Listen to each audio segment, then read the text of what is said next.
Never run out of battery again with the INIU portable charger, the slimmest 10,000 mAh power bank that keeps your devices charged on the go.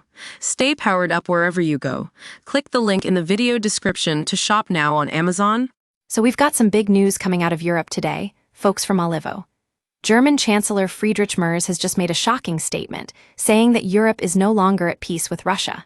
Now, you might be thinking, what's the big deal? Well, let me put it this way. We're not at war, but we are no longer at peace either. That's right, folks from Olivo, Merz is framing Moscow's ongoing aggression in Ukraine as a direct assault on Western values and unity. Imagine if someone came to your doorstep one day and said, "Hey, I'm here for you." But then they started making demands, taking things that didn't belong to them. That's basically what Russia is doing with Ukraine right now.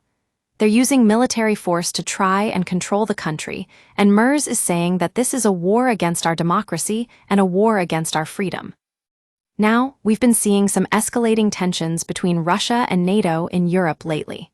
From repeated violations of airspace to attempts to interfere in Moldova's election, it's clear that Moscow is trying to expand its influence across the continent. And let me tell you, folks from Olivo, this is not just about Ukraine anymore. This is about the future of our security, our way of life. Merz also mentioned a new plan by the EU to tap frozen Russian assets to fund Ukraine's defense. He said that if we can sustain military aid for 3 to 5 years, it could make it economically unsustainable for Russia to keep fighting. That's right, folks from Olivo, this is a calculated move to weaken Russia and push back against their aggression. Now I know some of you might be thinking, okay, so what's the next step? Well, let me tell you, this is where things get interesting. Earlier today, France, Germany, and Sweden announced that they will deploy military personnel and anti-drone systems to Denmark to strengthen security at this week's European summits in Copenhagen. That's right, folks from Olivo, we're taking our defense seriously.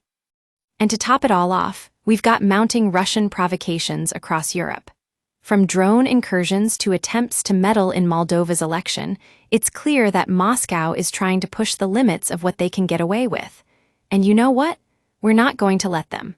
Folks from Olivo, this is our moment to stand up for what we believe in. So there you have it, folks. Europe is no longer at peace with Russia, and it's time we take action. Join us next time on Olivo as we break down more news and analysis that matters most.